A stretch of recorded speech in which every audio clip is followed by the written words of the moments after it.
আপনি যে দোষী সেটা কিন্তু গতদিন বলা হয়েছে, অর্থাৎ শনিবারই তাকে দোষী সাব্যস্ত করা হয়েছে। সেই বিষয়টি আদালতের তরফে তাকে জানানো হয়েছে।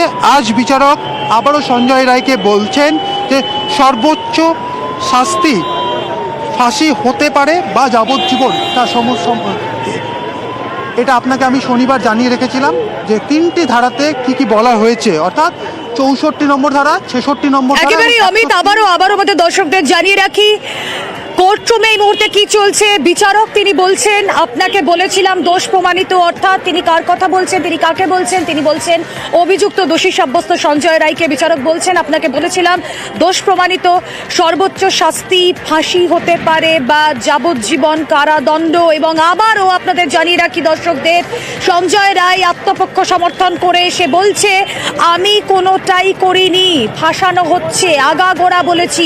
আরও একবার আপনাদের বলে রাখি, সঞ্জয় রায় গত শনিবার 18ই জানুয়ারি রায় ঘোষণার দিন এভাবেই আত্মপক্ষ সমর্থন করেছিল এবং সে নিজেকে বারবার নির্দোষ প্রমাণের মরিয়া চেষ্টা করেছিল। সে বলেছিল যে আমি যদি সেদিনকে সেই ঘটনায় থাকতাম তাহলে আমার টানা হেঁচড়ায় রুদ্রাক্ষের মালা ছিঁড়ে যেত, কিন্তু তা তো যায়নি।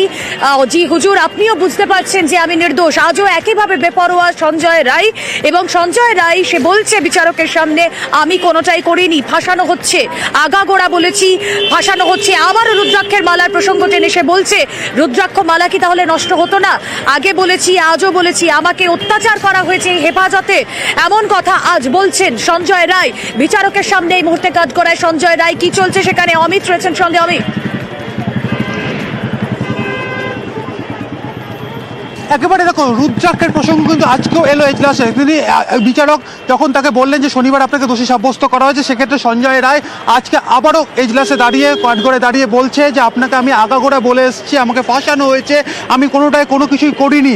আমি আগেও আপনাকে বলেছি রুদ্রাক্ষের মালা কি নষ্ট হতো না? কারণ আমরা দেখেছিলাম শনিবার যখন তাকে দোষী সাব্যস্ত করা হচ্ছে, সঞ্জয় রায় বলেছিলেন যে সেমিনার রুমে যে ধস্তাধস্তির কথা বলা হচ্ছে, সেই ধস্তাধস্তি তিনি যদি করতেন তাহলে তার গলায় একটি রুদ্রাক্ষের মালা সেই সময় তিনি পড়েছিলেন সেটি ছিঁড়ে যেতে পারত। এই তথ্য কিন্তু তিনি আদালতের সামনে এনেছিলেন।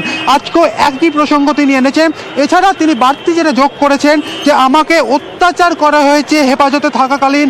আমি আগেও বলেছি কলকাতা পুলিশ থেকে সিবিআই নেওয়ার পর আমার মেডিকেল করতে বারবার ঘোরানো হয়েছে, কোথাও কিছু পাওয়া যায়নি, এমন তথ্য আদালতের কাছে বিচারকের সামনে সঞ্জয় রায় এজলাসে দাঁড়িয়ে আজকে বলছেন। যেমন প্রথমে বললেন যে তাকে ফাঁসানো হয়েছে, তিনি এর আগেও আদালতকে বলেছিলেন তাকে ফাঁসানো হয়েছে, তিনি কিছু করেননি। একেবারেই অমিত, এবং সঞ্জয় রায় তিনি বলছেন যে আপনাকে টানা 3 ঘন্টা, বিচারক বলছেন আপনাকে টানা 3 ঘন্টা সময় দেইনি বলার, আপনার আইনজীবীও বলেছেন। ইতিমধ্যেই বিচারক জিজ্ঞেস করছেন সঞ্জয় রায়কে, এবং সঞ্জয় রায়কে যেরকম কথা ছিল সঞ্জয় রায়কে কথা বলার সুযোগ দেওয়া হবে। আজ সাজা ঘোষণার দিন, সঞ্জয় রায়কে কথা বলার সুযোগ দিলেন বিচারক। সঞ্জয় রায় আবারও নিজেকে নির্দোষ প্রমাণের মরিয়া চেষ্টা করছে। তিনি বারবার বলছেন আমাকে ফাঁসানো হচ্ছে, আমি কোনোটাই করিনি, আগাগোড়া বলেছি, আমাকে অত্যাচার করা হয়েছে। কলকাতা পুলিশ থেকে সিবিআই যখন হেফাজতে নেয় তখন আমার মেডিকেল করানোর জন্য বারবার ঘোরানো হয়েছে, কিন্তু কোথাও কিচ্ছু পাওয়া যায়নি। বিচারক এবার বলছেন যে আপনাকে 3 ঘন্টা সময়, টানা 3 ঘন্টা সময় দেওয়া হয়নি বলার, আপনার আইনজীবী বলেছেন তথ্য প্রমাণ ছাড়া আমি কিছুই করতে পারিনি, তথ্য প্রমাণের ওপর ছাড়া আমি কিছুই করতে পারিনি। বিচারক আজ সময় দিয়েছেন সঞ্জয় রায়কে বলার আজ আমি জানতে চাইছি আপনার শাস্তি নিয়ে, আজ আমি জানতে চাইছি আপনার শাস্তি নিয়ে।